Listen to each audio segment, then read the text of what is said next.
Estudo sobre o Evangelho de Lucas, parte 34, 24/8/2023. Amor aos inimigos. Lucas 6, 27-38. Mas eu digo a vocês que ouvem: amai os vossos inimigos, fazei o bem aos que vos odeiam, abençoai os que vos amaldiçoam e orai pelos que vos maltratam. E a quem te feriu numa face, oferece também a outra, e aquele que tirar a tua capa, não impeças de levar também o teu manto. Dê a todo homem que lhe pedir, e daquele que tirar os teus bens, não os peça novamente. E como você gostaria que os homens fizessem a você, faça você também a eles da mesma forma. Pois se você ama aqueles que te amam, que agradecimento você tem? Pois os pecadores também amam aqueles que os amam.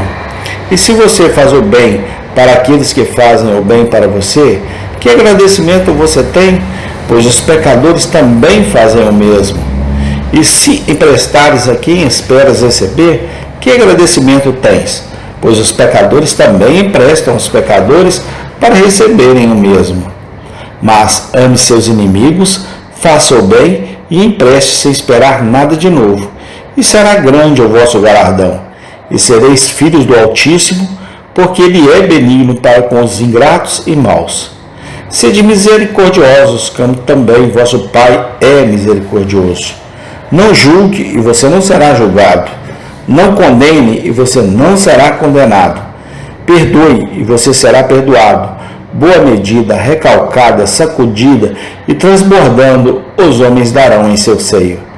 Lucas 6, 27-38. O ensino de nosso Senhor Jesus Cristo nesses versículos está confinado a um grande assunto. Esse assunto é a caridade cristã ou amor. A caridade, que é a grande característica do Evangelho, caridade que é o vínculo da perfeição, caridade sem a qual o homem não é nada aos olhos de Deus. A caridade é aqui totalmente exposta e fortemente aplicada.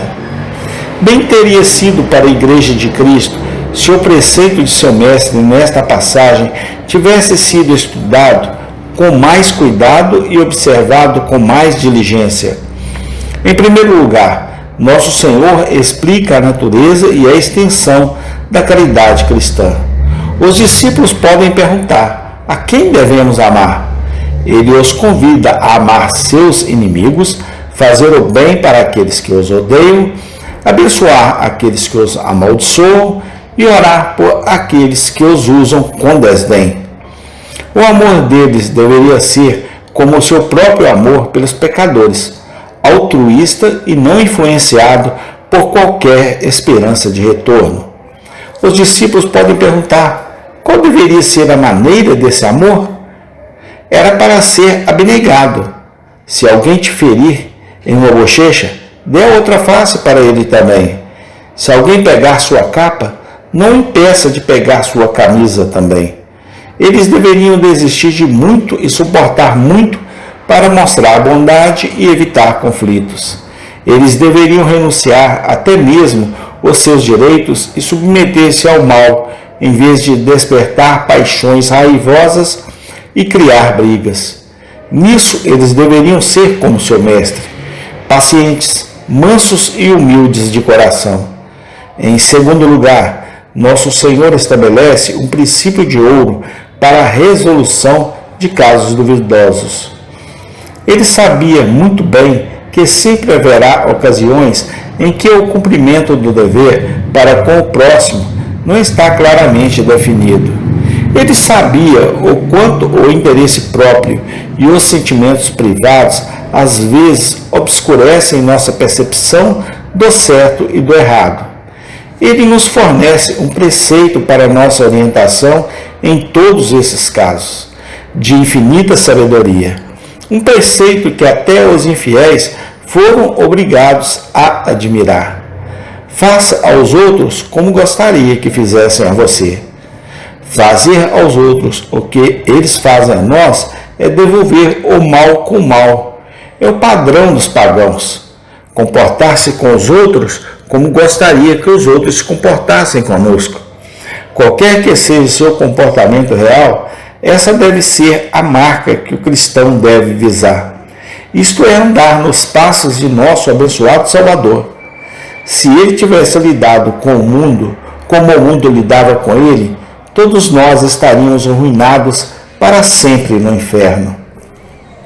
Em terceiro lugar, nosso Senhor aponta para seus discípulos a necessidade de eles terem um padrão de dever mais alto para com o próximo do que as pessoas deste mundo.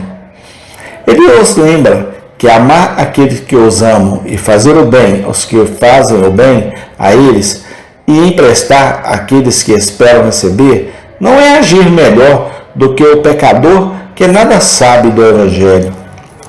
O cristão deve ser totalmente outro estilo de homem e de mulher. Seus sentimentos de amor e seus atos de bondade devem ser como os de seu mestre, livres e graciosos. Ele deve deixar os homens verem que ele ama os outros por princípios mais elevados do que os ímpios, e que sua caridade não se limita àqueles de quem ele espera receber algo em troca. Qualquer um pode mostrar bondade e caridade quando espera ganhar algo com isso, mas tal caridade nunca deve contentar um cristão. O homem que está contente com isso deve lembrar que sua prática não se eleva nem um centímetro acima do nível de um velho idólatra romano ou grego. Em quarto lugar, nosso Senhor mostra a seus discípulos que, ao cumprirem seu dever para com o próximo, eles devem olhar para o exemplo de Deus.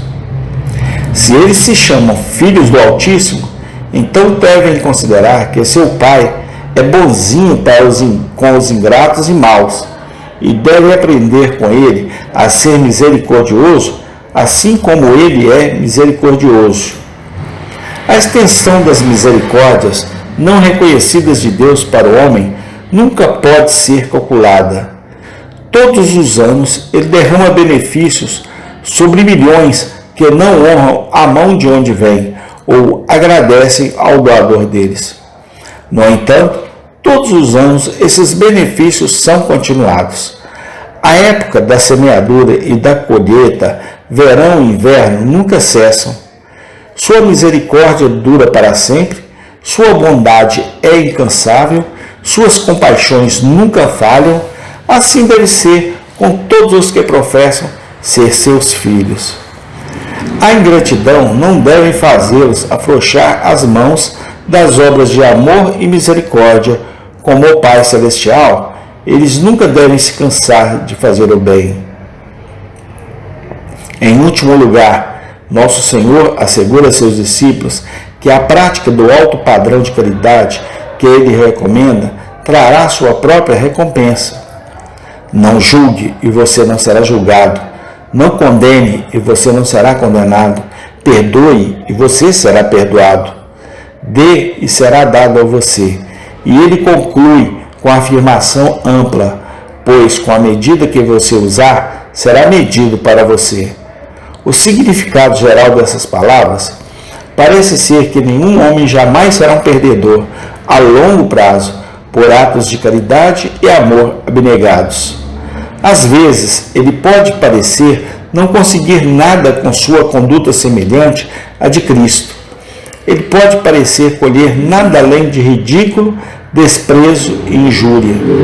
Sua bondade pode, às vezes, tentar os homens a tirar vantagem dele.